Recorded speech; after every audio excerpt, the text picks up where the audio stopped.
Amém. Graças a Deus. Graças a Deus. Hoje o louvor demorou um pouco mais para que pudéssemos nos alegrar um pouco. Glória a Deus. Mas a partir de agora o assunto vai ser sério. Glória a Deus. Glória a Deus. Esse texto que nós vamos estudar hoje, essa mensagem que nós vamos ouvir hoje, é uma das mensagens mais duras de toda a Bíblia. E devemos recebê-la com humildade e com temor no coração, sabendo que o Senhor disciplina todos quanto ama, alerta todos aqueles que Ele tem como seus filhos, para que sejam corrigidos e de fato não andem mais por caminhos tortuosos. Amém. Nós temos conversado já há alguns anos acerca do livro de Isaías. O livro de Isaías, ele começa com uma repreensão muito dura e ele termina também nesse mesmo sentido, onde Deus vai apontando para essa verdade, que Ele destruirá os ímpios e que Ele galardoará aqueles que são seu povo, aqueles que são remanescente fiel. A mensagem continua a mesma. Nós não podemos negligenciar a Deus e nem os seus preceitos. Semana passada nós iniciamos a falar desse capítulo 66, ministramos um sermão cujo nome foi Não Pode Ser do Seu Jeito. Nós vimos aqui nos versículos 1 ao 3 como Deus estava rejeitando, e não somente rejeitando, mas Deus estava se irando com a falsa adoração que o povo estava dando a Ele. A partir de agora, dos versículos 4 a 6, Deus alerta aquele povo acerca da punição que Ele enviaria para aqueles que não fizessem os cálculos corretos. Daí o nome da nossa mensagem de hoje: faça os cálculos. A mensagem de hoje, os versículos 4 a 6 de Isaías, nós encontramos um paralelo com o texto que Jesus ministra em Lucas 14, 28, onde ele diz a respeito de alguém que inicia a construção de algo. E ele precisa fazer os cálculos com toda diligência, para que ao começar a construir, de repente ele não deixe a obra parada no meio, porque ele não teve como terminar. E assim somos nós na qualidade de cristãos. Precisamos estar atentos em relação ao ministério, ao serviço, ao modo como nós estamos adorando a Deus. Eu vou, irmãos, na noite de hoje, eu vou fazer a leitura dos versículos 1 ao 4, mas os irmãos sabem que hoje nós vamos começar a ministração a partir do versículo 4. O alerta aqui de Isaías é para aquele povo que iria retornar da Babilônia, para que ele não se esquecesse de adorar a Deus da forma correta. O alerta de Isaías é para nós, geração eleita, sacerdócio santo do Senhor, para que não venhamos a negligenciar a obra de Cristo, colocando as nossas vontades diante da vontade de Cristo. Vamos ler a palavra do Senhor, Isaías 66, versículo 1. O céu é o meu trono, e a terra o estrado dos meus pés. Que espécie de casa vocês me edificarão? É este o meu lugar de descanso? Não foram as minhas mãos que fizeram todas as coisas e por isso vieram a existir? Pergunta o Senhor. A este eu estimo, ao humilde e contrito de espírito, que treme diante da minha palavra. Mas aquele que sacrifica um boi é como quem mata um homem. Aquele que sacrifica um cordeiro é como quem quebra o pescoço de um cachorro. Aquele que faz oferta de cereal é como quem apresenta sangue de porco. E aquele que queima incenso memorial é como quem adora um ídolo. Eles escolheram os seus caminhos e as suas almas têm prazer em suas práticas detestáveis. Por isso, também escolherei um duro tratamento para eles, e trarei sobre eles o que eles temem. Pois eu chamei e ninguém respondeu, falei e ninguém deu ouvidos, fizeram o mal diante de mim e escolheram o que me desagrada. Olha o que Deus está alertando, irmãos. Ele está dizendo para esse povo que ele estava fazendo mal. ele havia escolhido fazer aquilo que desagradava a Deus. Irmãos, esse é o retrato da igreja evangélica moderna. A igreja evangélica moderna, a igreja evangélica dos nossos dias, a igreja evangélica da atualidade tem se esquecido da Bíblia e tem guiado as pessoas debaixo de preceitos somente humanos. São em corações ímpios que a teologia da prosperidade encontra um solo bom para crescer. É o que a gente tem visto hoje em dia. Por que tantas igrejas que não têm o fundamento da verdade têm crescido e têm se multiplicado? Porque o retrato dos evangélicos de hoje, quando eu falo os evangélicos de hoje, eu não me refiro somente ao nosso país, mas os evangélicos de grande parte do mundo. O retrato deles é esse. Eles não estão nem aí para aquilo que Deus fala.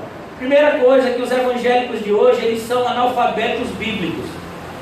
Você pode achar uma pessoa que tem 10 anos de igreja, que tem até um ministério na igreja, talvez ele seja presbítero, talvez ele seja diácono, ele nunca leu a Bíblia, ele nunca estudou a palavra de Deus, ele nunca compreendeu as verdades eternas de Deus para que ele pudesse segui-la e dividir com outros para que outros seguissem também. Esse é o retrato.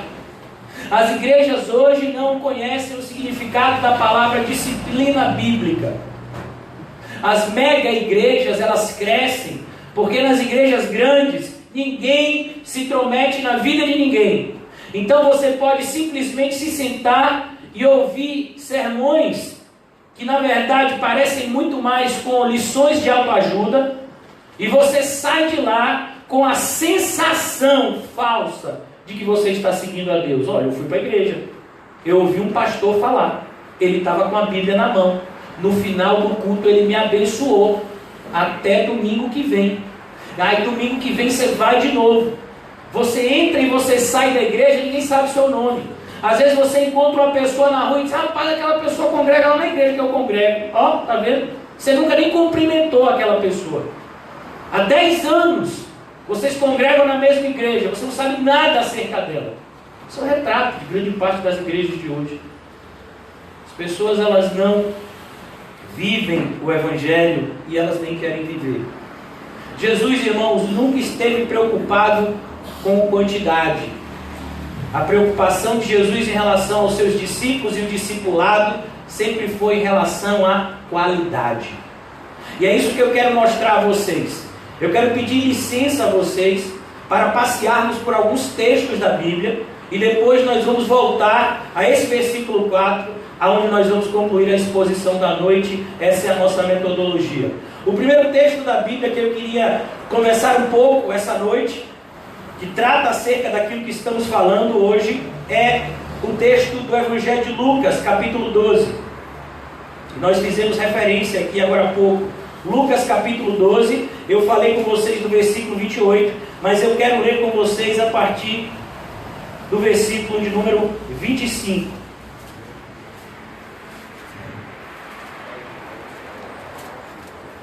Perdão, irmãos, isso mesmo, Lucas, não, é 14, eu disse 12, né? É 14, 25. Diz assim a palavra do Senhor. Na minha Bíblia existe um subtítulo que diz assim: o preço do discipulado. Olha o que está escrito: uma grande multidão ia acompanhando Jesus. Percebeu como Jesus está sempre preocupado não com o atacado, Jesus está preocupado com o varejo. Jesus está preocupado com milhões de pessoas seguindo. Jesus está preocupado com cada alma que verdadeiramente quer adorá-lo. Por quê, irmãos? Porque as más companhias pervertem os bons costumes. Uma única laranja podre estraga todo o centro da laranja, todo o suco. Um pouquinho de fermento leveda toda a massa. Então o Senhor Jesus observou, existiam milhares de pessoas seguindo, mas Jesus sabia que daqueles milhares de pessoas, apenas alguns poucos eram seus verdadeiros discípulos. Então Jesus começa a fazer o quê? A separação. E como é que se faz a separação entre bodes e ovelhas na igreja? Qual é o principal elemento de disciplina bíblica em uma igreja bíblica? É a pregação bíblica. Por quê? Porque a Bíblia vai dizer que os bodes, eles não suportam a pregação da sã doutrina. Eles sentem como se tivessem comichão no ouvido. Quando um homem de Deus ministra da parte de Deus a palavra de Deus, e pessoas ímpias ouvem aquela mensagem, elas ficam com comichões nos ouvidos. É isso que a Bíblia ensina. Enquanto que os verdadeiros cristãos, elas sentem o seu coração compungido, contrito, quebrantado e aquecido. É assim que a primeira separação é feita, através da pregação da mensagem. E Jesus então faz isso, uma grande multidão ia acompanhando. Ele voltou-se para elas e então começou a pregar.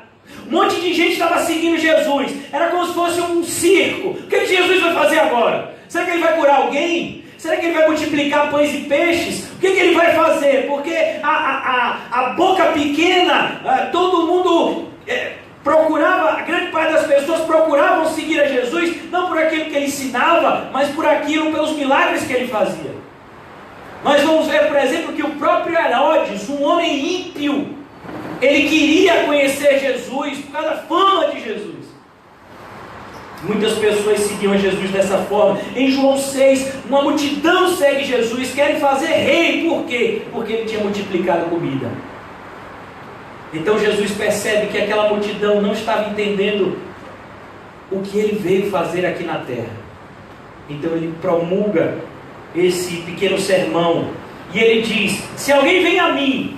Ele olhou para aquela multidão, aquelas pessoas estavam como quem vem até ele, estavam seguindo a ele, e ele diz: então se alguém vem a mim e ama o seu pai, sua mãe, sua mulher, seus filhos, seus irmãos e irmãs, e até a sua própria vida, mais do que a mim, não pode ser meu discípulo. Jesus excluiu mais de 90% do pessoal ali.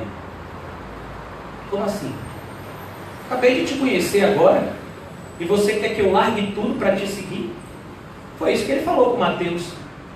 Mateus nem conhecia Jesus ainda, e Jesus olhou nos olhos de Mateus e disse: Levi, levanta e me segue. E ele abandonou tudo e seguiu a Jesus.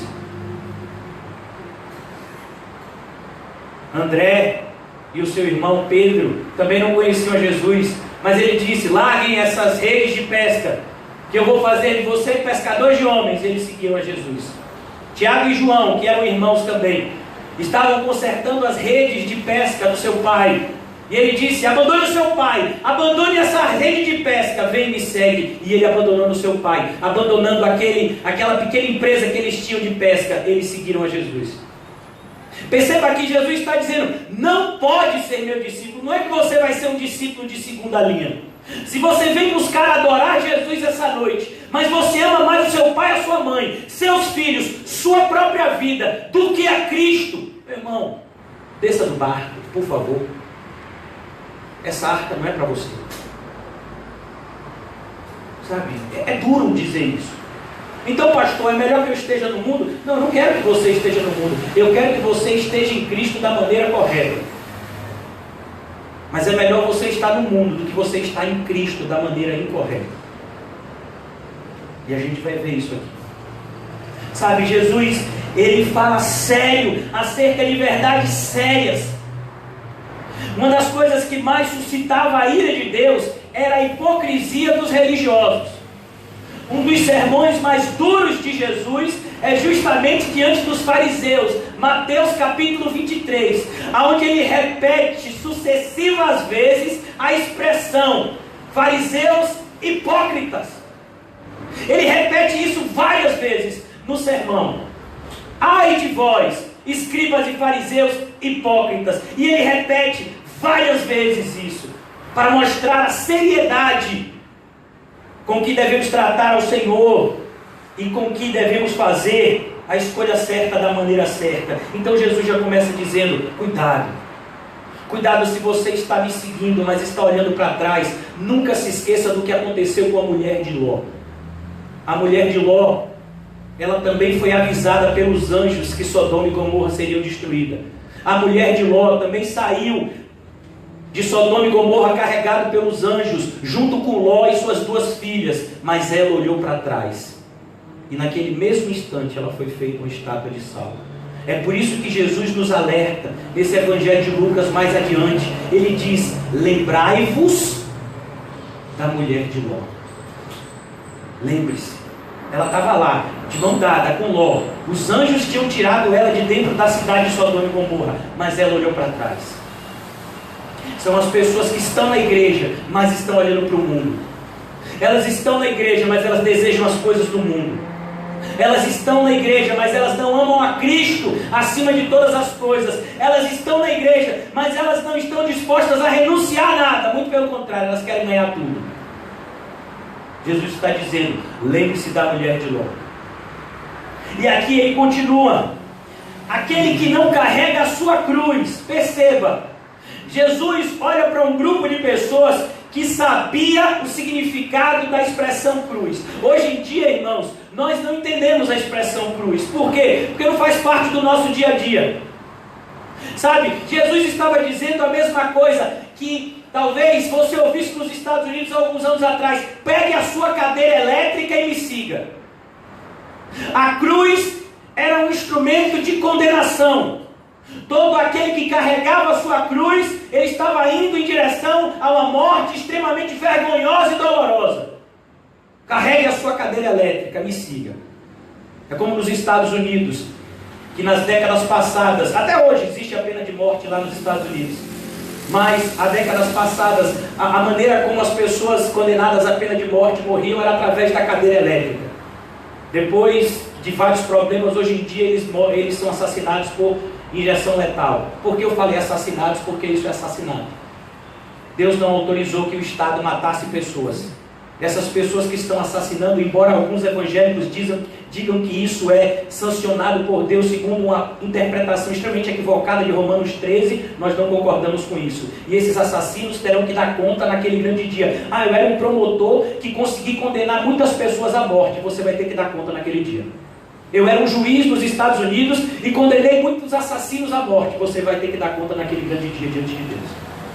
Todos esses assassinatos vão estar lá no seu rol de pecados. Deus não autorizou que ninguém matasse em nome dele, muito menos aquelas pessoas que foram colocadas em posição de autoridade. Mas hoje em dia se fala tudo e diz que está escrito na Bíblia, e pessoas desavisadas acabam seguindo não a palavra de Deus, mas a homens. Mas voltando para o nosso contexto aqui, Jesus estava dizendo que aquelas pessoas, elas deveriam estar dispostas a morrer por ele, se elas quisessem começar a seguir a ele. Você quer me seguir? Você está disposto a morrer por mim? Então nem comece a me seguir, porque senão você vai retroceder no meio do caminho. Senão você vai fazer como Demas, senão você vai fazer como Judas, senão você vai fazer como tantos outros que retrocederam diante da perseguição religiosa. Irmãos, a gente fala com muita alegria, eu não sei se você fala, mas eu falo com muita alegria dos mártires. Pastor, você não tem pena dos mártires? Eu não, eu tenho, uma alegria junto com eles, uma vontade de me encontrar com eles no céu. Você já leu o livro do Apocalipse? Você sabe onde é que os mártires estão? No lugar mais perto de Deus do universo, que é embaixo do trono dele. Como é que eu vou ter pena de uma pessoa dessa? Pastor, um pastor fulano de tal lá na África morreu assassinado. Vamos chorar. Vamos chorar? Você já leu 1 Tessalonicenses? Que nós não podemos agir como aqueles que não têm esperança. Você sabe para onde é que foi esse pastor que foi assassinado lá na África? Ele está no céu agora. E você vai chorar por uma pessoa dessa? Perceba que nós temos uma visão do Evangelho muito diferente do Evangelho verdadeiro. Quando o Evangelho diz que é para a gente se alegrar, a gente se entristece. Quando o Evangelho diz que é para a gente se entristecer, a gente se alegra. Olha que coisa maluca. Por isso que Paulo vai dizer: renove a sua maneira de pensar o mundo, para que você então entenda a vontade de Deus, boa, perfeita e agradável. Então ele diz: aquele que não carrega a sua cruz e não me segue, não pode ser o meu discípulo. Jesus está convidando essas pessoas para onde? Para uma praia paradisíaca? Não, Jesus está convidando essas pessoas para o Calvário. Ele está convidando essas pessoas para a morte, mesma morte que ele morreu. E ele continua mais, versículo 28, e agora é o cerne daquilo que nós queremos falar nesse trecho. Qual de vocês? Jesus olha para aquelas pessoas e uma das melhores maneiras de você ensinar até hoje, se você for ver isso na pedagogia, é você fazendo perguntas às pessoas. E ele faz uma pergunta, como o bom mestre que ele era: qual de vocês, se quiser construir uma torre? Por que se construiu uma torre, irmãos? Uma torre normalmente ela era construída em uma cidade, para que você pudesse enxergar de longe os inimigos. Uma torre muitas vezes era construída também no meio da plantação, para que você pudesse ver de longe, sabe, bichos e qualquer coisa que viesse para tentar estragar a plantação. Então a torre é uma construção que tem como um fundamento principal a proteção daquele local. E ele diz: qual é aquele que vai construir uma torre? Qual é aquele que está tentando trazer segurança para a sua vida? É isso que Jesus está dizendo. Que não faz os cálculos, que não calcula o preço para ver se tem dinheiro suficiente para completar. Será que eu tenho dinheiro suficiente para construir essa torre? Será que dá para construir essa torre? Pois se lançar o alicerce e não for capaz de terminá-la, todos os que virem rirão dele, dizendo: este homem começou a construir e não foi capaz de terminar. O que é que Jesus está dizendo aqui? A mesma coisa que ele diz em Mateus capítulo 5. Eu e você fomos chamados para ser o sal da terra. Mas se o sal perder o seu sabor, para nada mais ele presta, a não ser para ser pisado pelos homens.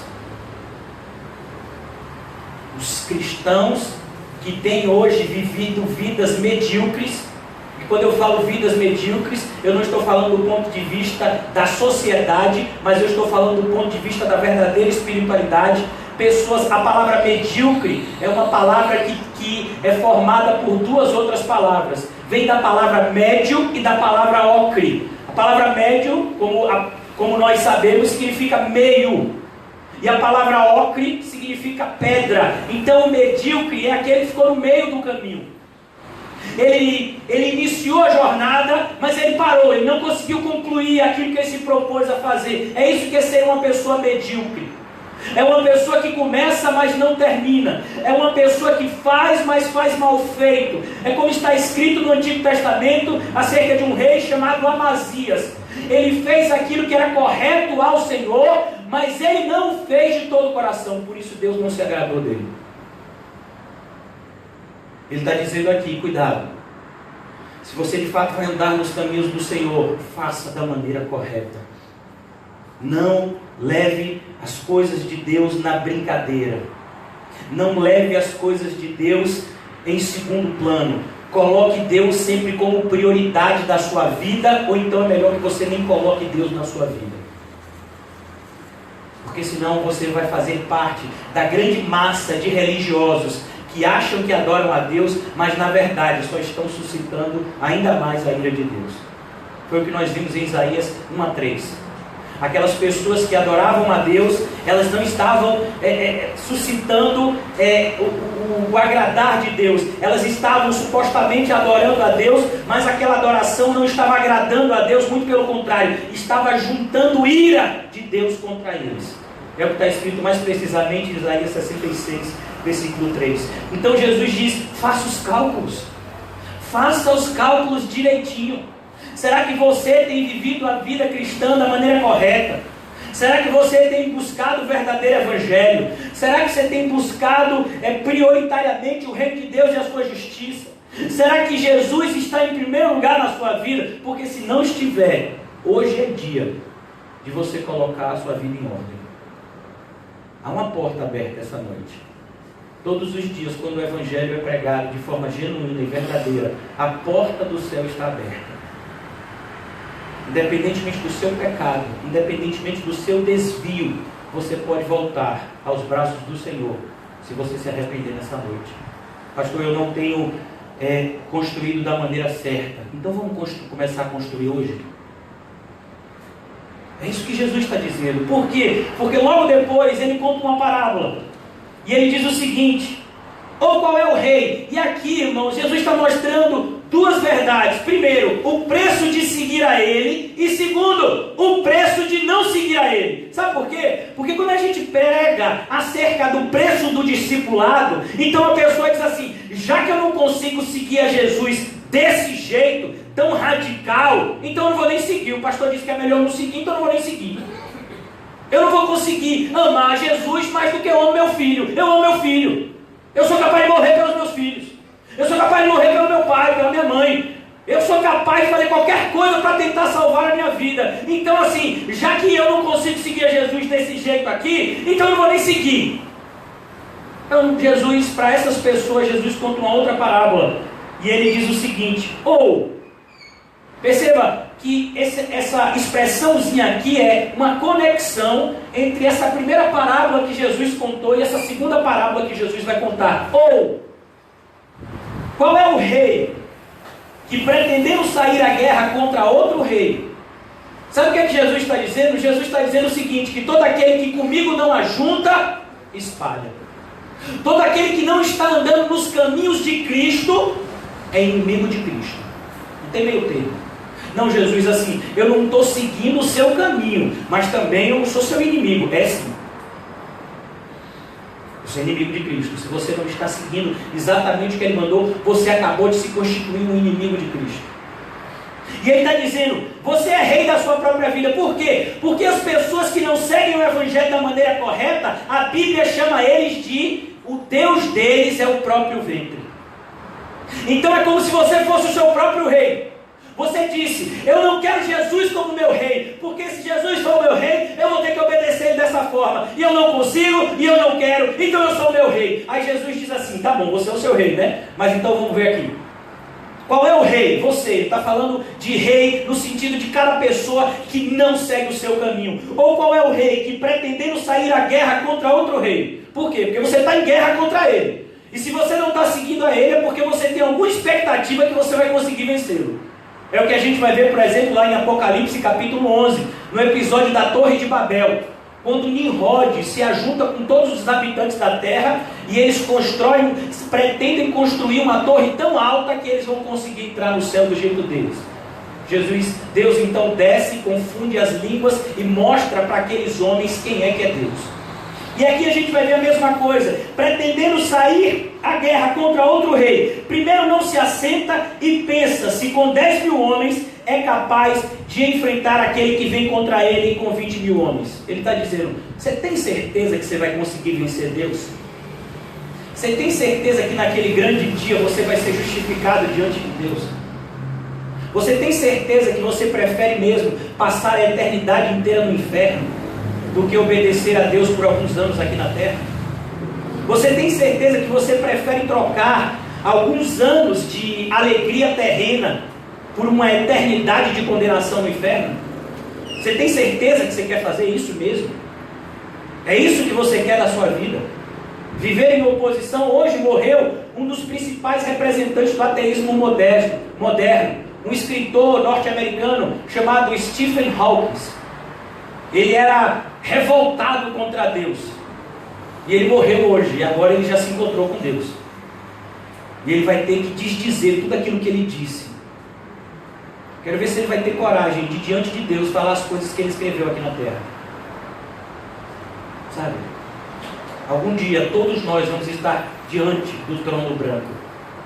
E aí, irmão, não adianta dinheiro, não adianta posição social, não adianta saúde, não adianta família bonita, filhos saudáveis, não adianta nada disso. Você vai estar diante de Deus e a sua única esperança é Cristo. Se Cristo não estiver com você nessa sua audiência com Deus, você está perdido. É isso que ele está dizendo aqui. Você tem certeza que você vai preferir seguir a sua vida do seu jeito? Se não for capaz, enviará uma delegação enquanto o outro ainda está longe e pedirá um acordo de paz. É isso que Jesus está dizendo. Eu aconselho melhor você fazer paz com Deus. Eu acho melhor você fazer paz com Deus. É muito melhor você fazer paz com Deus.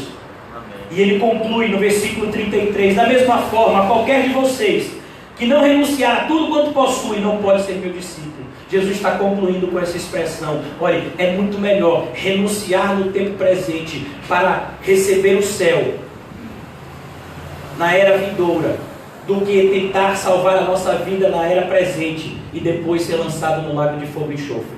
Essa é a verdade que Jesus mostra mais uma vez, e ele conclui falando: o sal é bom, o sal é bom. Quando Jesus está falando de sal aqui, irmãos, principalmente no seu contexto, o sal não era usado simplesmente para dar sabor aos alimentos. Ele também era usado para isso. Mas uma das principais finalidades do sal na época de Jesus era conservar o alimento. Na época de Jesus não tinha geladeira, não tinha gelo como a gente tem hoje. Como é que se conservava os alimentos? Através do sal. Até hoje nós comemos carne, como é o nome que chama? Carne de sol, né? Carne de sol, você salga ali a carne, bota ela no sol e ela pode ficar muito tempo fora do congelador sem se estragar. Então aqui ele está dizendo, esse é o papel seu. Você foi chamado para conservar a santidade de Deus aqui na terra. Você foi chamado para, no meio de uma geração adúltera e perversa, mostrar que nós somos uma nação santa, que servimos a um Deus santo, santo, santo. Por isso ele conclui dizendo, se o sal é bom, mas se ele perder o sabor, como restaurá-lo? Não dá para restaurar o sabor do sal. Ele não serve nem para o solo e nem para adubo. Ele é jogado fora. Ele é usado como tapa-buraco. Antigamente esse sal que perdia o sabor, ele era usado como tapa-buraco para as ruas, e as pessoas pisavam neles. E ele conclui com essa afirmação extremamente aterrorizante: aquele que tem ouvidos para ouvir, ouça. Olha a seriedade das afirmações de Cristo. Ele está mostrando aqui, nem todo mundo vai ter condições de ouvir isso que eu estou dizendo agora, mas se você tem, ouça. Então, irmãos, é isso que nós estamos vendo lá em Isaías 66:4. Agora eu quero convidar, irmãos, vocês a um outro trecho da Bíblia, Hebreus capítulo 6.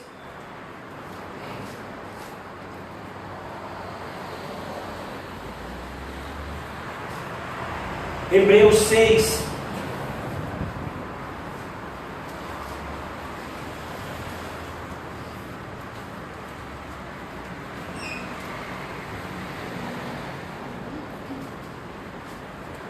Hebreus 6. Eu vou ler a partir do versículo 4. Ora, para aqueles que uma vez foram iluminados, provaram o dom celestial, tornaram-se participantes do Espírito Santo, experimentaram a bondade da palavra de Deus e os poderes da era que há por vir, e caíram, é impossível que sejam reconduzidos ao arrependimento, pois para si mesmos estão crucificando de novo o Filho de Deus, sujeitando-o à desonra pública. Pois a terra que absorve a chuva, que cai frequentemente, dá colheita proveitosa àqueles que a cultivam, recebe a bênção de Deus, mas a terra que produz espinhos e ervas daninhas é inútil e logo será amaldiçoada. Seu fim é ser queimado. Olha o alerta que está sendo feito a esses cristãos. Eles estão ouvindo e estão dizendo, olha, não volte para os rituais judaicos que Cristo já te libertou. Não retroceda em relação ao cristianismo, porque se você retroceder, você vai ser amaldiçoado. Sabe, irmãos, precisamos estar muito cuidado em relação à nossa caminhada cristã. Ou você está caminhando para perto de Cristo, ou você está se afastando de Cristo. Você nunca vai passar 2 dias no mesmo lugar. Ou o dia de hoje te aproximou de Cristo, ou o dia de hoje te afastou de Cristo. Ou as coisas que você tem feito nesse ano de 2018 tem te aproximado de Jesus, ou você tem se afastado de Jesus. Ah não, eu parei, pastor, eu parei na caminhada cristã, estou sentindo, já tem um tempo assim, que eu estou meio paralisado. Não, você não parou não, você está retrocedendo. Ninguém para. Ou você retrocede, ou você avança. Nós fomos chamados para caminhar. Aquele que parou já é como se estivesse retrocedendo. Por isso que nós precisamos levar tão a sério a nossa vida cristã. Ninguém disse que ia ser fácil. Muito pelo contrário, Jesus fez questão que soubéssemos que ia ser muito difícil. É por isso que no convite que ele faz lá em Mateus, ele avisa duas coisas: a porta é estreita e o caminho é apertado. Você sabe o que significa a expressão que Jesus usa lá em Mateus? A palavra apertado no hebraico, no grego, que é o idioma original que Mateus escreve, significa pressionado de todos os lados. É assim que vai ser o seu caminho. É por isso que Paulo vai escrever aos Coríntios e vai dizer: nós somos cristãos e em tudo somos atribulados. Nós somos atribulados em quê? Em tudo. Se você for fazer supermercado, você vai ser atribulado. Se for pagar uma conta, você vai ser atribulado. Se você for atravessar uma rua, você vai ser atribulado. Se for pegar um ônibus, você vai ser atribulado. Por quê? Porque você é crente. Ah não, isso é loucura! Meu filho, bem-vindo ao Evangelho verdadeiro. É loucura para os que perecem, mas para nós que somos salvos, esse é o poder de Deus. Então esse é o alerta. Agora, irmãos, eu quero convidar vocês a um outro trecho da Bíblia. Daqui a pouco a gente vai estar retornando lá para Isaías 64, 2 Pedro 2.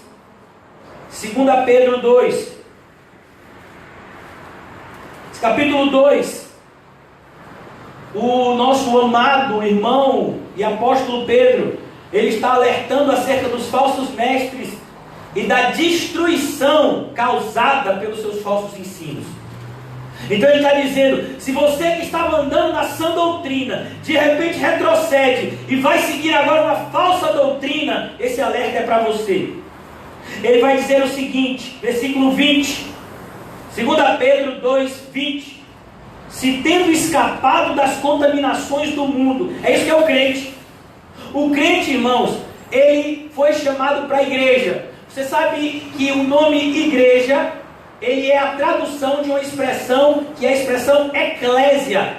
A expressão eclésia, na verdade, ela traz uma ideia daquele que foi chamado para fora. E você não foi chamado para fora no sentido, uma vez eu ouvi isso e tentei até corrigir. Aquela ideia que diz assim: não, nós somos eclésia, nós fomos chamados para fora, então nós vamos sair da igreja e vamos pregar lá fora. Isso está errado, não é o que o texto quer dizer. A expressão eclésia significa aqueles que foram tirados do mundo e colocados em Cristo. Nós fomos tirados para fora do mundo e fomos inseridos para dentro de Cristo. Essa é a expressão eclésia, igreja. Nós somos igreja, fomos tirados do mundo e fomos enxertados em Cristo. Então aqui ele mostra isso. Vocês, tendo escapado das contaminações do mundo, por meio do conhecimento do nosso Senhor e Salvador Jesus Cristo. Se lembra o que está escrito no Evangelho de João? Conhecereis a verdade e a verdade vos libertará. O que te liberta das contaminações do mundo, meu filho, não é uma oração poderosa. Não é um culto de mistério e poder. O que lhe liberta das contaminações do mundo é o conhecimento da palavra de Deus. É quando o Espírito Santo, ele fala ao seu ser interior e ele te convence acerca de 3 verdades absolutas de Deus: o pecado, a justiça e o juízo. Nesse momento, você então é liberto das contaminações do mundo. O sangue de Cristo é aspergido sobre você, você é tirado do mundo. Mas isso pode acontecer de forma formal, isso pode acontecer de forma espiritual. Como é que é de forma formal? São aquelas pessoas que antes fumavam, hoje não fumam mais. Antes bebiam, hoje não bebem mais. Antes batiam nos outros, hoje não bebem mais. Mas assim, essa transformação só foi comportamental, não foi espiritual. Ela continua uma pessoa egoísta e egocêntrica no seu ser interior. Ela só mudou a roupagem exterior. Então, muitas pessoas, elas mudam o comportamento, mas elas continuam com a mesma essência pecaminosa no seu ser interior. E aí, o que é que vai acontecer com essas pessoas? Mais cedo ou mais tarde, elas vão retornar à maldade, pois elas não foram regeneradas. E aqui ele mostra: se você teve esse conhecimento do Senhor e Salvador Jesus Cristo, encontram-se novamente nelas. E nelas o que, irmãos? Nas contaminações do mundo. Você conheceu a verdade e agora você vai voltar para a mentira. Você conheceu a verdade e agora você vai voltar para o pecado. Sabe, irmãos, as piores pessoas que eu já conheci, as piores pessoas que eu já tive oportunidade de ver, pessoas mais promíscuas que eu já vi eram pessoas que eram, entre aspas, ex-crentes. Pessoas que já andaram com a blusa até aqui, sabe? Pessoas que já usaram terno e gravata e aquela biblona grande. Pessoas que já muitas vezes foram batizadas. Pessoas que já saíram por aí falando de Cristo para outra e de repente retrocederam e hoje estão num mar de impiedade tão grande que nem os ímpios são capazes de fazer as atrocidades que alguns ex-crentes fazem. É assustador, é deprimente ver a vida de algumas pessoas que professaram a Cristo Jesus e depois retrocederam. É isso que Pedro está dizendo. E ele diz: encontramos-se novamente nelas, enredados e por elas dominados, estão em pior estado do que no princípio.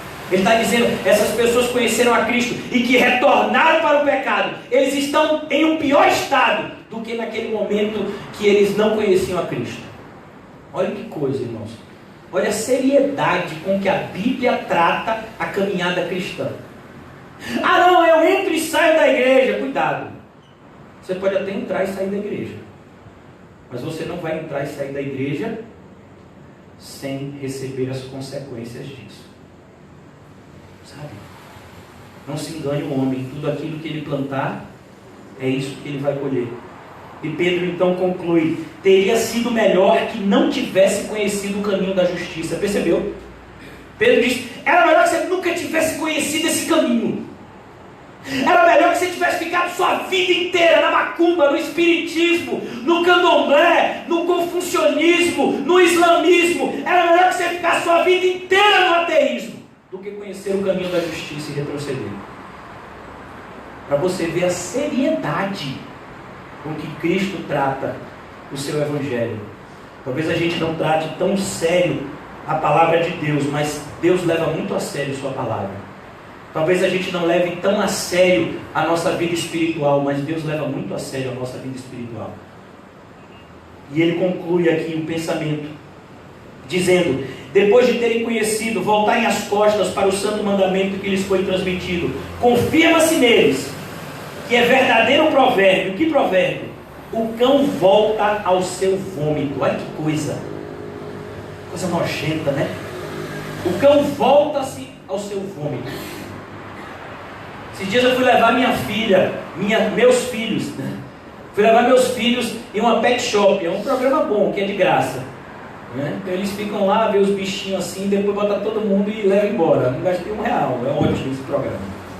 E aí ele veio lá, e aí tinha aqueles cachorrinhos tudo bonitinho. Vocês sabem aquela raça chamada Pug? Ó o bichinho feio, mas é tão feio que fica bonito. E aí eles estão lá, os 4 filhotinhos, eles estavam lá, e de repente, meu filho, um filhotinho fez cocô, o outro veio e engoliu o cocô todinho. Eu fiquei: rapaz, eca. Mas para ele, ó, é isso que ele está dizendo, é o cão que volta ao seu vômito. É o cão que pensa que o vômito e uma comida é a mesma coisa. Esse é o estado dessas pessoas. São cães. E ele conclui dizendo: a porca lavada volta a revolver-se. Essas duas expressões, elas são usadas por Jesus em Mateus. Você lembra quando Jesus diz lá em Mateus: cuidado, não dê a pérolas aos porcos, e nem as coisas santas aos... Percebeu como as duas expressões estão aqui, porcos e cães? Essas expressões porcos e cães não estão falando de animais, estão falando de pessoas e um comportamento reprovável. Quem é o porco? É aquela pessoa que não entende o valor das coisas. Para ele, o verdadeiro evangelho e o falso evangelho é a mesma coisa. Ele não sabe discernir lixo daquilo que é saudável. Quem é o cão? O cão é aquele que se volta e morde quando ele se sente ameaçado. Então são essas as pessoas que a gente percebe. São esses os falsos crentes. Quem são os falsos crentes? São esses. O falso crente, ou aqueles que se desviaram da verdade, quando você às vezes vai falar o evangelho, ele dá aquela risadinha: ô Calvão, eu sei que eu tenho que voltar para a igreja, mas deixa eu passar o carnaval. Temos o São João. Ah, pai, porque esse São João, lá minha família no interior já preparou o licor. Mas quando passar o São João, eu vou voltar para a igreja. Isso é o porco. Quem são os cães? São aqueles que ficam revoltados. Ó, meu irmão, pai me chamar para a igreja, viu? Eu não já saí de lá, o que é que você quer me convidando? Que negócio, para esses crentes tudo pitolado, por isso que eu saí de lá, porque eu sou um pitolado. Eu adoro a Deus do meu jeito e acabou. Estou na minha casa aqui, de vez em quando eu vou para uma pregação, eu faço minhas orações, eu leio a minha Bíblia, pare de me chamar para a sua igreja, rapaz. Isso é um dom. É aquele que se volta contra você e tenta de alguma forma te agredir. Alguns até de forma física. Para essas pessoas, Jesus nos alerta: não dê pérolas aos porcos, nem as coisas santas aos cães. Uma vez a pessoa veio me dizer: pastor, eu fico tão triste. O que foi? Porque quando uma pessoa se desvia lá na igreja, vocês não vão atrás. Jesus foi. Você viu alguma vez Paulo assim? Não, Paulo pegou um dia assim, ele e Timóteo, e saíram atrás do pessoal que tinha se desviado lá em Éfeso, para trazer ele de volta para a igreja. Você vê isso? Jesus visitando a casa de alguma pessoa que foi cristão e depois, sabe, estava lá no mundo e disse: não, vamos buscar ele de volta no mundo. Não vejo isso, você vê? Por que eu não faço isso? Porque não está na Bíblia. Ele sabe onde é a igreja, sabe o horário do culto, sabe que a gente prega aqui. Por que saiu? Porque não quer seguir a verdade. Ele só deve voltar no momento que se arrepender. E eu não posso produzir arrependimento na vida dele, só Deus pode. Isso é levar a Bíblia a sério. Lá em 1 Tessalonicenses é dito: essas pessoas que não estão seguindo os conselhos bíblicos, você tem que reprová-los, para que eles fiquem envergonhados e se arrependam e voltem. Ah não, mas cadê o amor? Isso é que é o amor. Outra coisa é falsidade, meu irmão. Se você vê o seu irmão em erro e age como se ele tivesse certo, você não ama ele não, você o odeia. Porque quem ama, corrige.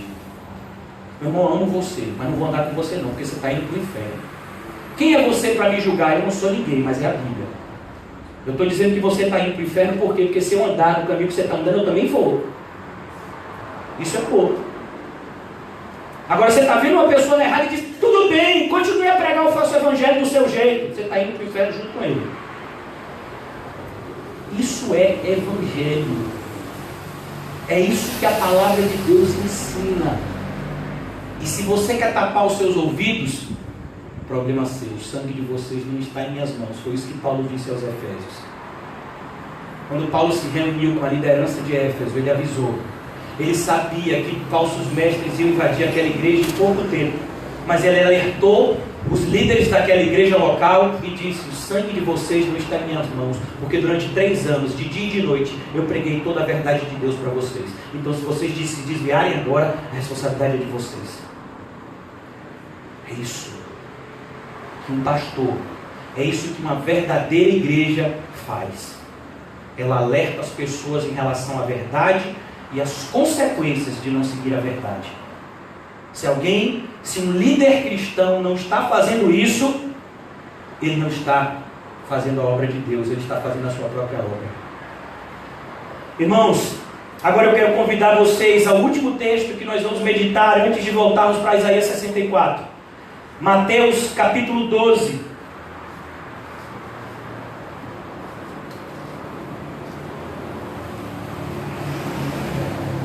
Mateus 12.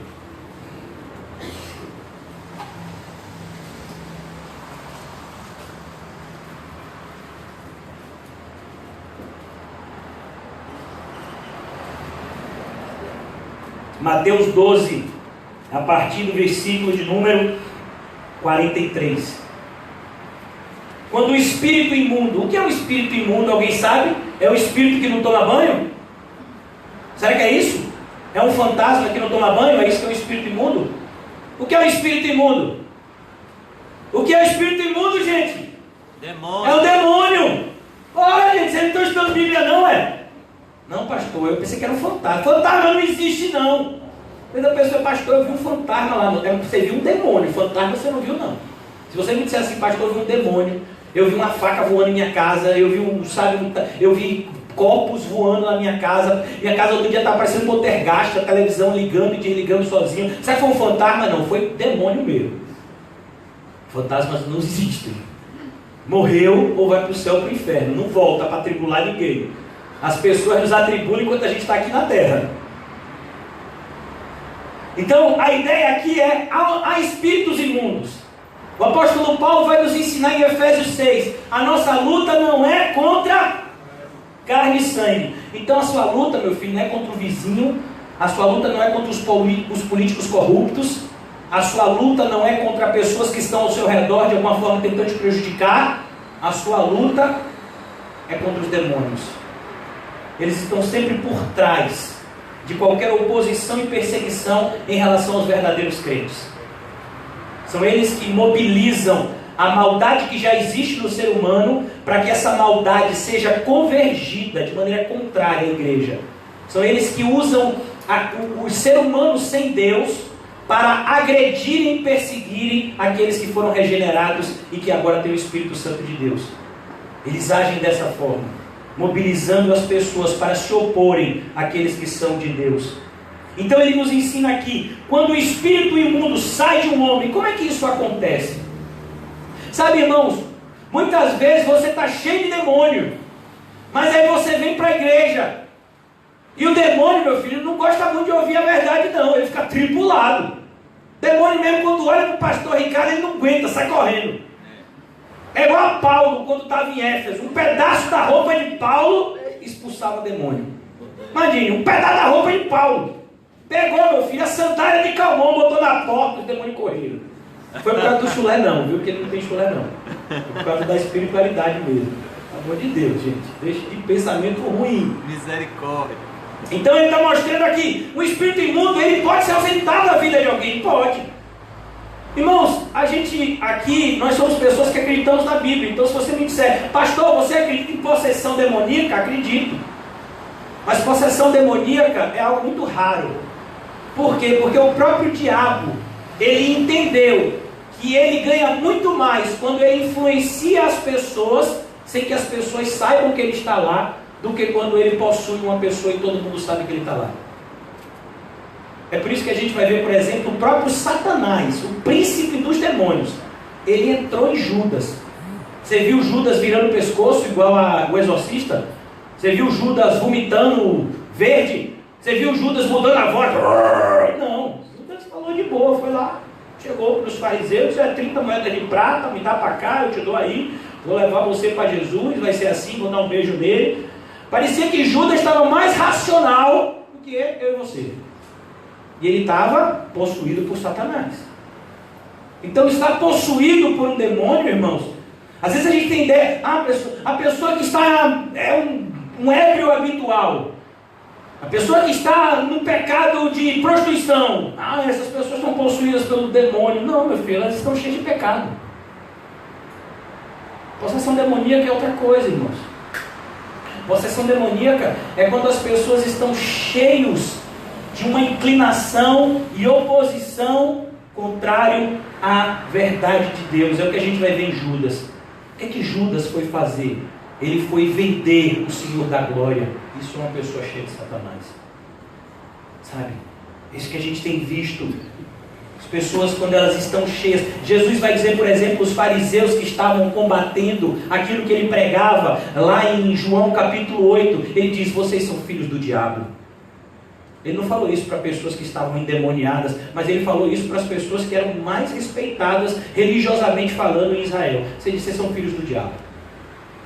Então a gente tem que desconstituir, sabe, coisas que nós aprendemos em filmes de terror e que não tem nada a ver com a Bíblia. Então o espírito imundo, ele pode estar vivendo na vida de uma pessoa e a pessoa não percebe que ele está lá. E como é que ele faz? Sabe, irmãos, uma das coisas que a gente percebe nos demônios é que os demônios, eles são pessoas, eles são seres, né? Eles não são pessoas, mas eles são seres extremamente inquietos. Mas onde é que você tirou isso? Meu filho, do livro de Jó. Quando o Satanás se apresentou diante de Deus, Deus perguntou para Satanás, Satanás estava onde? Ele disse, eu estava rodeando a terra. Sabe? O demônio às vezes está dentro de uma pessoa, de repente ele sai. De repente ele volta de novo. Sabe? Às vezes a pessoa ouve a verdade e de repente ele chora e se emociona. Porque aquele demônio se ausentou um pouco. Mas se o Espírito Santo não entrou na vida daquela pessoa, rapidamente o inimigo vai voltar e o negócio vai piorar, como a gente vai ver aqui. Olha o que ele diz no texto. Quando o espírito imundo sai de um homem, ele passa por lugares áridos, procurando descanso. O que significa descanso aqui no sentido de Satanás? O descanso de Satanás é aqui na terra. Ele sabe que pouco tempo lhe resta. A gente vê isso quando Jesus está diante de uma legião de demônios que possuía um homem da região conhecida como Gadara, o endemoniado gadareno. Aquela legião de demônios, quando fala com Jesus, ele diz: Jesus, por favor, não nos mande de volta para o inferno, não nos mande para o inferno. E Jesus, ele então permite que aqueles demônios vão para as manadas dos porcos. Os demônios não querem ir para o inferno. Eles estão extremamente inquietos aqui na terra, porque eles sabem que pouco tempo lhes resta. Quando Jesus voltar, o tempo deles vai estar findado, e eles serão lançados no lago de fogo e enxofre, a saber, a segunda morte, juntamente com todos aqueles que não têm o seu nome escrito no livro da vida. Então aqui ele mostra que esses espíritos imundos, eles podem não somente influenciar, mas eles podem habitar na vida daqueles que não têm o Espírito Santo. Um demônio pode habitar na vida de um crente que tem o Espírito Santo? Não. Ele pode influenciar. A influência de Satanás, ela é contínua até a volta de Cristo. Ele vai estar sempre querendo nos influenciar, mesmo nós que já fomos regenerados e que temos o Espírito Santo de Deus habitando em nós, nós podemos ser influenciados pelos seres da maldade, agirmos de forma contrária à vontade de Deus. Por isso o próprio Senhor diz: sede sóbrio e vigiai. Por isso o próprio Senhor nos ensina que nós devemos orar sem cessar para não cairmos em tentação. Então a influência do inimigo, ela é poderosa, inclusive na vida daqueles que são verdadeiros crentes. E por isso que temos que estar alertas. Mas ele não pode entrar numa pessoa que está agora sendo habitada pelo Espírito Santo. Ele não pode fazer isso. Por isso que Jesus fala para Nicodemos: Nicodemos, meu filho, religiosidade não salva, você tem que nascer de novo. O que significa nascer de novo? Significa nascer da água e do Espírito. O novo nascimento é o momento em que o Espírito Santo de Deus, ele invade, ele entra no interior do cristão, se cumprindo a profecia que foi dada pelo profeta Ezequiel: naquele grande dia eu colocarei em vocês o meu Espírito. E então, quando o Espírito Santo entra na vida de um cristão, Satanás não pode mais voltar lá. Só que o grande problema é que muitos cristãos, como eu disse a vocês, eles jamais se tornaram a habitação do Espírito Santo. Eles simplesmente mudaram o rótulo exterior. Eles simplesmente pararam de fumar, pararam de beber, deixaram de ir para o bar, começaram a ir para a igreja, deixaram de ler, revistas pornográficas, estão de vez em quando lendo a Bíblia, deixaram de orar para imagens, estão agora supostamente orando por Jesus.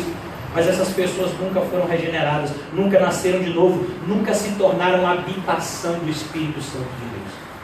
Esse é o perigo daqueles que não nasceram de novo. É por isso que a gente vai ver um dos maiores pregadores da história da igreja, um homem chamado George Whitefield. Ele esteve diante da sua congregação e durante 3.000 vezes consecutivas ele pregou para eles o mesmo sermão em João capítulo 3, a tal ponto de um jovem na sua igreja ficou tão atordoado com aquela repetição consecutiva que ele virou para George Whitefield e disse: pastor, quando é que você vai parar de pregar sobre o novo nascimento? Ele disse: quando vocês nascerem de novo. E se você não nasceu de novo, se o Espírito Santo não habita em você, o demônio pode até se ausentar um tempo, mas ele vai voltar, com certeza, e vai voltar com outros mais poderosos, e o terror vai ser maior ainda, como a gente vai ler aqui agora. Misericórdia. Versículo 44. Olha o que o demônio diz. O demônio diz de si para si mesmo. Jesus está nos apresentando isso como uma revelação do mundo espiritual. Ele diz: voltarei para a casa de onde saí. O demônio às vezes está olhando para você que está aqui essa noite, que tem ouvido essas verdades e que está aqui de repente protegido por uma atmosfera espiritual, de oração, de palavra, mas ele está lhe esperando lá do lado de fora, e ele está esperando só que você saia daqui, que você abandone a verdade. Ele está lá esperando lá fora com mais 7 demônios. Ele está só esperando que você abandone os caminhos do Senhor, você mesmo, meu filho. Ele está lá, ele não tem pressa. Quem tem pressa é a gente. Ele não tem não. Ele não precisa comer, ele não precisa dormir. Eu e você que precisamos. Ele não se preocupa com muriçoca. Está nem aí para nada. Ele fica aí, está ali esperando. Sabe o demônio que de repente está em você, meu filho? Ele está ali fora, ali esperando. Está esperando só você descer essa escada. Ele está com mais 7. E ele não está com pressa. Misericórdia. Voltarei para a casa de onde saí. Você era a habitação dele. Ele está doido para voltar, para aterrorizar a sua vida. Só que agora, ele não vai voltar mais sozinho. Olha o que diz. Chegando, encontra a casa desocupada. Por que a casa está desocupada? Porque o Espírito Santo não começou a habitar. O coração daquela pessoa não foi trocado. Aquela pessoa, ela não foi cheia do Espírito Santo. Ela não foi cheia da palavra de Deus. Ela não foi tomada pelo poder de Deus. Ela simplesmente se tornou um religioso durante um determinado tempo, em um determinado lugar. E o demônio estava observando isso. Estava de olho. Ainda não foi habitado. Ainda não foi habitado. Ainda não foi habitado. Eu vou voltar para lá. Mas o demônio é sagaz, irmãos. A Bíblia, quando fala dos demônios, diz que em relação a Satanás, que foi a criatura mais sagaz que o Senhor Deus havia criado. E ele diz, chegando, encontra a casa desocupada, varrida em ordem. Por quê? Porque foi isso que Deus fez. Você estava ouvindo a mensagem. Então quando você ia ouvindo a mensagem, irmãos, era como se estivesse varrendo algumas coisas da sua vida. Como se você estivesse fazendo uma faxina espiritual no seu ser interior. Mas você não foi habitado pelo Espírito Santo. Então ele diz, olha, a casa ainda está arrumada, agora para mim está melhor ainda. E ele diz, versículo 45, então ele vai e traz consigo outros 7 espíritos. E a ideia de 7, a gente tem aprendido aqui no livro do Apocalipse. A ideia de 7, o número 7 na Bíblia tem um significado. Significa completude. Aquela pessoa que de repente estava de forma parcial dominada pelo Satanás, agora vai ser completamente dominada por ele. Aquela pessoa que tinha instantes de maldade, agora vai se voltar a ser dominada pela maldade. Esse número 7 significa completo. O demônio vai voltar e vai voltar de forma completa. E olha o que Jesus diz, irmãos, é algo assustador. Ele traz 7 espíritos piores do que ele. Olha que coisa, piores do que ele. Se um demônio já é ruim, imagine mais 7 piores do que ele. E entrando, passa a viver ali. Ele passa a viver dentro do coração do ímpio, dentro da mente do ímpio, dentro da vida do falso crente. Passa a ser dominado agora pelo ser da maldade, porque ele não deu espaço à verdade. Como está escrito em 2 Tessalonicenses 2, todos aqueles que amaram a iniquidade mais do que a verdade, Deus enviou o espírito do engano para essas pessoas. E ele conclui dizendo, e o estado final daquele homem torna-se pior do que o primeiro. Se lembra do que Pedro vai dizer lá em 2 Pedro? Assim acontecerá a esta geração perversa. Jesus está falando a respeito daqueles judeus que estavam ouvindo a sua mensagem, que muitas vezes eram curados, que muitas vezes viam seus milagres, mas que não se arrependiam. É a mesma coisa que ele vai dizer, por exemplo, em Mateus 11, ai de ti Cafarnaum, ai de ti Betsaida, porque se em Tiro e Sidom tivessem sido realizados os milagres que foram feitos no meio de vós, há muito teriam se arrependido. O que Deus espera de mim e de você, o que Cristo espera de mim e de você nessa noite, é um coração contrito e quebrantado. É um coração arrependido. Pessoas que de fato enxergam a maldade no seu ser interior e sentem nojo de si mesmas, como está escrito em Ezequiel 36. E clamam, como está escrito em Lucas 18, tem misericórdia de mim, Senhor, que sou pecador. E agora, irmãos, depois dessa nossa viagem pela Bíblia, retornemos a Isaías 64. Perdão, Isaías 66, versículo 4.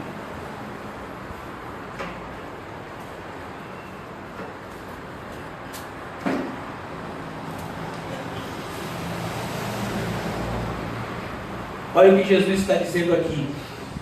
Deus está enviando essa mensagem pelo profeta Isaías para uma geração de falsos adoradores, uma geração de religiosos hipócritas. Então ele diz: por isso também escolherei um duro tratamento para eles.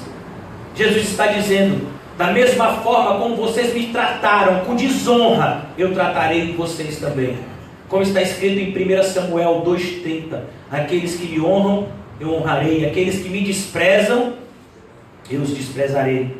E aqui Jesus mostra que aquela falsa adoração iria custar muito caro para aqueles falsos crentes.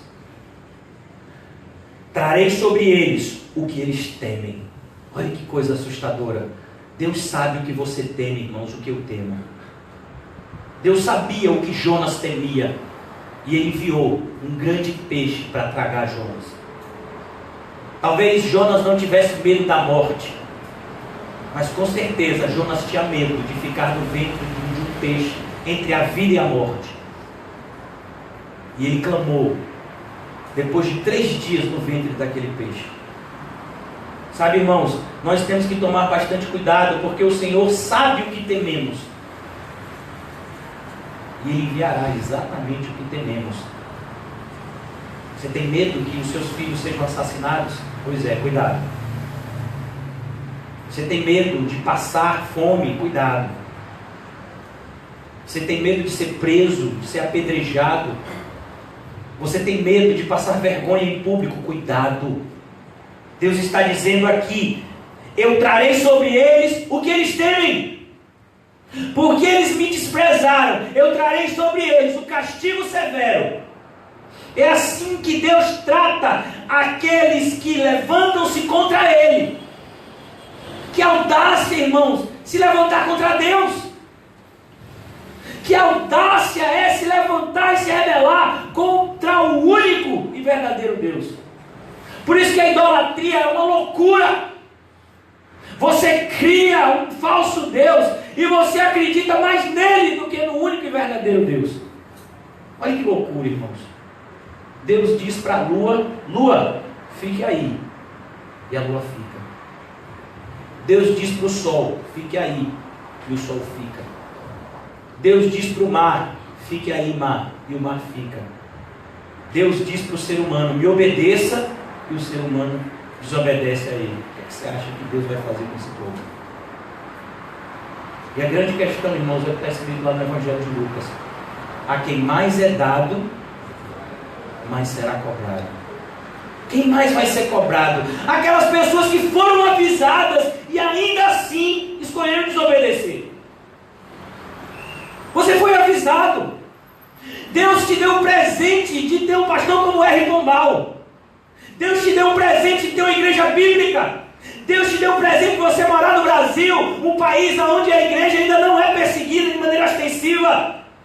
Deus te deu o privilégio de ter a Bíblia traduzida no seu idioma. Deus te deu o privilégio de você ter disponível gratuitamente na internet dezenas de comentários bíblicos de homens de Deus que nos ensinam a palavra de Deus. Deus nos deu a oportunidade de termos acesso a sermões de homens como Spurgeon, Martin Lloyd Jones, George Whitefield, Jonathan Edwards, homens que se aproximaram de Deus de tal forma e deixaram para nós pérolas preciosas do Evangelho. Deus nos deu a oportunidade de ter acesso a essas pessoas, e por conta disso nós seremos mais cobrados se insistirmos em desobedecer a Ele. Esse é um alerta, irmãos, para esse povo que tinha sido ensinado em relação aos caminhos de Deus, mas que loucamente tinham se levantado contra Deus. Estavam externamente seguindo a Deus, mas em seus corações já o haviam rejeitado. É o que a Bíblia diz: em vão me louvam com os lábios, porque o coração está distante de mim. Por isso que quando Jesus foi questionado acerca de qual é o maior dos mandamentos, ele diz: ouve, ó Israel, o Senhor nosso Deus é o único Deus. Por isso amarás o Senhor teu Deus de todo coração, alma, força, entendimento. Amarás o Senhor teu Deus. Não é simplesmente obedecerás, Não são regrinhas que a gente obedece, mas é um amor verdadeiro que nutrimos pelo nosso Deus Salvador. Você ainda não tem desse amor, peça que Deus derrame nessa noite. Por isso que a Bíblia nos dá um acalento ao nosso coração. Ele diz: pedi, pedi e dá-se-vos-á. Batei e a porta lhe será aberta. Buscai, encontrarei. Se você percebe que hoje lhe falta o amor para com Deus, o amor para as coisas de Deus, peça hoje. A Bíblia vai dizer: se nós que somos maus sabemos dar bons presentes aos nossos filhos, que dirá Deus não dará o Espírito Santo a todos aqueles que lhe o pedirem. Peça hoje: Senhor, que o teu Espírito me invada, Senhor, e me tome de tal forma que a tua vontade seja a minha vontade, que os teus desejos sejam os meus desejos, que os teus sonhos, Senhor, sejam os meus sonhos. Assim que um cristão ora, irmãos. O cristão não ora simplesmente: Senhor, paga minha conta, Senhor, cura minha enfermidade, Senhor, melhora a minha vida. Não, o cristão clama: Senhor, faz de mim um verdadeiro cristão, a imagem e semelhança de Cristo. Porque ele sabe que aqueles que recebem a verdade e não a praticam é comparado a um homem insensato que constrói a sua casa sobre a areia. A tempestade vai vir, os ventos vão soprar e aquela casa vai cair. Ontem nós acordamos com uma notícia muito triste: uma casa desabou em Pituaçu, e a notícia era: pessoas estavam soterradas, e até os últimos instantes havia esperança de salvar as pessoas com vidas, e de repente algumas, acho que eram das 6 pessoas, acho que 2 ou 3 foram salvas com vida, as outras, quando foram encontradas soterradas, já estavam mortas. Dentre essas pessoas estava uma mãe que foi encontrada com seu filhinho no braço, os 2 mortos. A casa foi construída em um lugar que não deveria ser. Durante algum tempo aquela casa ficou lá. Durante algum tempo aquele lar foi um lar de alegria para aquelas pessoas. Mas chegou um dia que Deus havia avisado que a tempestade viria, que os ventos soprariam, e que a casa que não fosse construída na rocha seria completamente destruída. Deus está avisando, irmãos.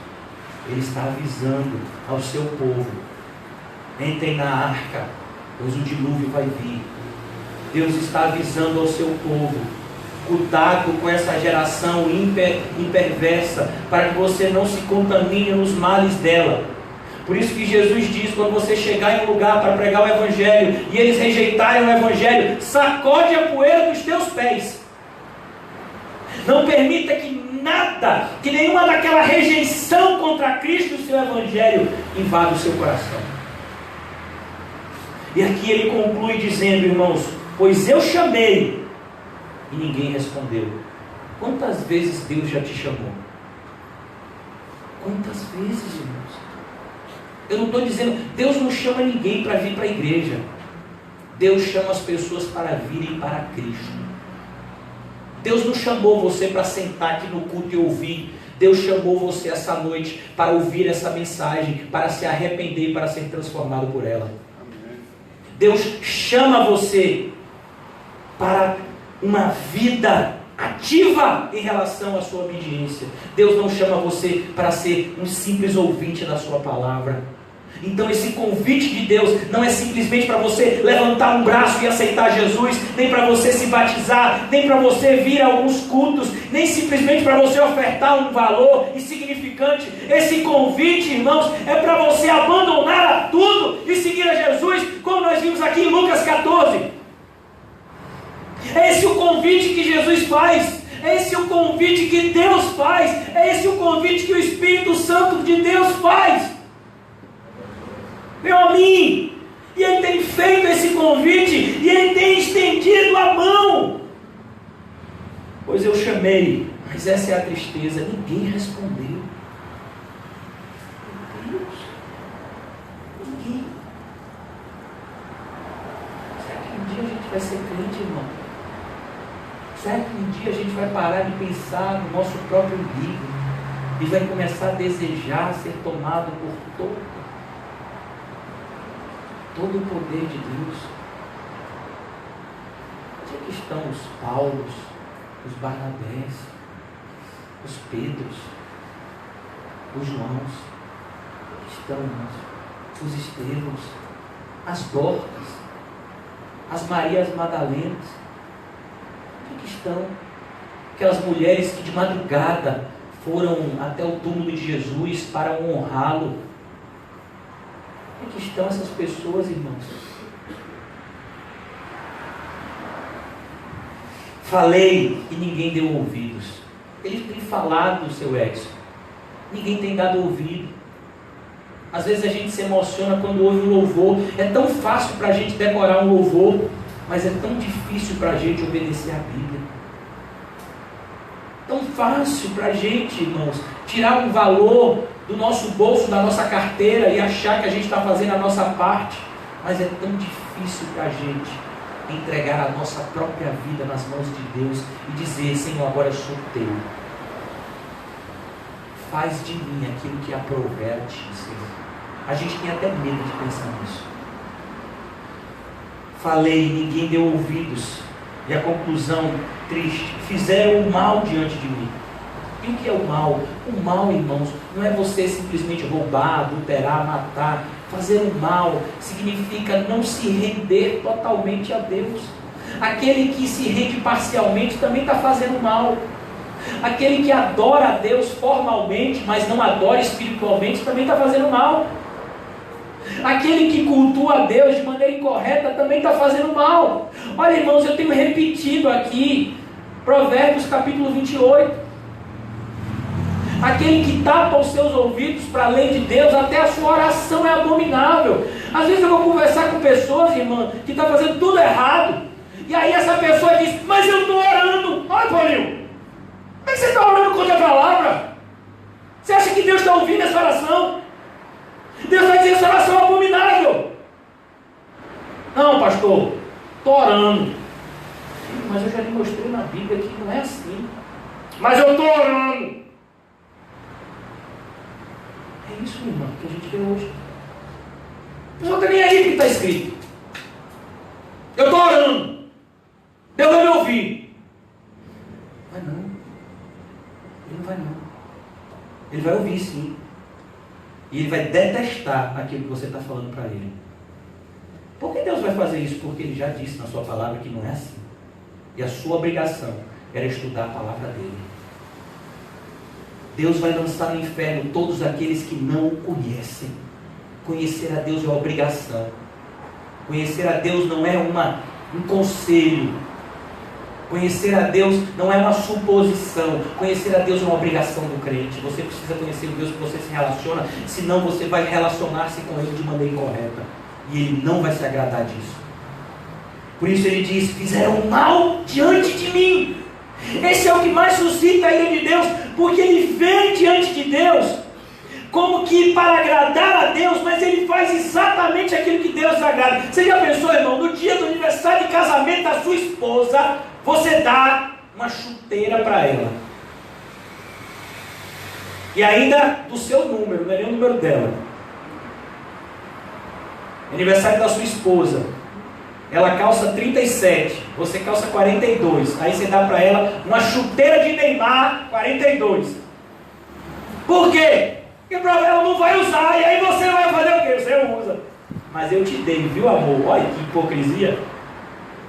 Você deu não, meu filho. Você não demonstrou amor nesse ato para sua esposa. O que você demonstrou nesse ato foi egoísmo e falsidade. Você quis dar um presente que agradasse a você e não a pessoa que você estava presenteando. É isso que muitas pessoas fazem quando vêm para a igreja, quando vão para a igreja. Elas vão para a igreja, mas o culto, irmãos, é para agradar a Deus. Ô pastor, por que não toca esse louvor? Porque é antibíblico. Ah, mas eu gosto tanto. Mas você não devia gostar. Como é que você gosta de uma coisa que Deus odeia? Ô pastor, mas eu gosto tanto daquele pregador, mas ele é herético. Ele fala tão bonitinho. Ele tem o cabelinho assim pro lado. Parece o José assim, bota um óculos. Assim, calminho. Ele não parece com você. Você fala igual um louco, pastor. Fica gritando. Sabe? Irmãos, como é que você ama aquilo que Deus odeia? É isso que ele está dizendo aqui. Fizeram o que era mal diante de mim e escolheram o que me desagrada.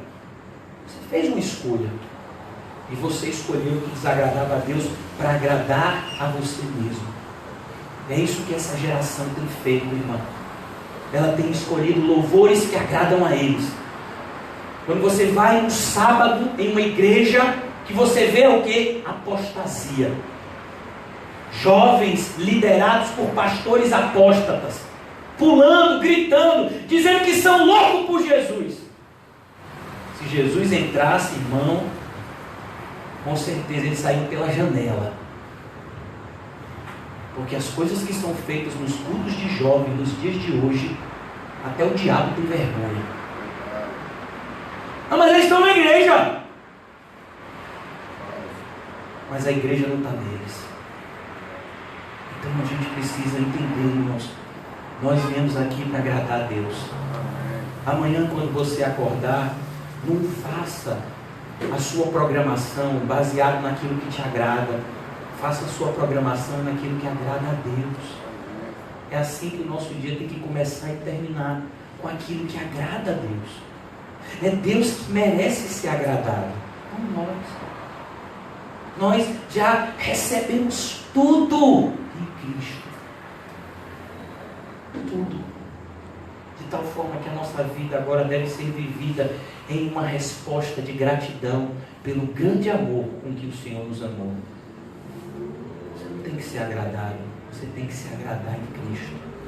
Você não tem que se satisfazer, você tem que se satisfazer em Cristo. Você não tem que buscar as coisas que você gosta. A Bíblia diz: jamais satisfaceis as concupiscências da carne. Você tem que buscar desgostar daquilo que Deus não gosta e gostar daquilo que Deus gosta. Você tem que mudar os seus gostos. Você tem que mudar os seus amores. É por isso que Paulo diz que nós somos uma nova criatura. Tudo se fez novo. Ou então nós somos aquela pessoa que o demônio se ausentou por um tempo, mas já já ele volta. Você é essa pessoa essa noite? Ou você quer ser apontado como um verdadeiro adorador, que adora a Deus em espírito e verdade? Que o Senhor nos ajude a fazer a escolha certa. Ó Deus, nos perdoa, Senhor. Eu falo por mim, Senhor, em primeiro lugar, pois eu não tenho dado prioridade a Ti, Senhor. Nos ajuda, meu Deus. Nós buscamos a Ti nessa noite, Senhor, na mesma contrição daquele publicano, clamando a Ti: tem misericórdia de nós, Senhor, porque somos pecadores. Nós estamos diante de Ti, Senhor, com o nosso coração quebrantado, porque a Tua palavra hoje descortinou, Senhor, os males que muitas vezes estavam escondidos em cantos obscuros do nosso coração. Mas, pela Tua graça, Senhor, o Senhor colocou luz nas trevas que ainda existiam em nós. Nos ajuda, Senhor, a sair delas e a sermos atraídos de forma poderosa e plena para a Tua luz, para o Teu reino de luz. Remove do nosso coração, Senhor, toda a hipocrisia, todo o formalismo religioso, Senhor, toda a falsa adoração, Senhor. Que seja expurgado de nós, Senhor. Que seja exorcizado de nós, Senhor, toda a influência do maligno nas nossas vidas, Senhor, nos enganando em relação ao nosso proceder. Remove, Senhor, de maneira cirúrgica e precisa, do nosso coração e mente, todo o mundanismo, Senhor, que tem se entranhado em nós, Senhor, de maneira sorrateira e nebulosa. Ó Deus, abre os nossos olhos espirituais para que possamos olhar com seriedade para a nossa vida, Senhor. Entendendo, Senhor, que o que está acontecendo em nós e ao nosso redor é muito mais do que o que os nossos olhos podem ver, Senhor. Nos ajuda, meu Pai, a entender e a estarmos preparados, Senhor, para a realidade da batalha espiritual, da verdadeira batalha espiritual, Senhor. Nos ajuda, meu Deus, a compreender contra quem estamos lutando, para que possamos lutar da forma correta. Ó Deus, dai-nos discernimento, Senhor, para que andando no Teu caminho, Senhor, não venhamos a fazer escolhas que entristeçam a Ti, Senhor. Mas nos ajuda, meu Deus, segundo a Tua graça, vivermos uma vida que Te agrada, hoje e todos os dias, Senhor. Em nome de Jesus. Amém e graças a Deus. Amém, irmãos? Saúde-se mutuamente com um cumprimento santo e diga para o seu irmão: é isso mesmo, meu irmão, o caminho é estreito, mas é esse que leva para o céu.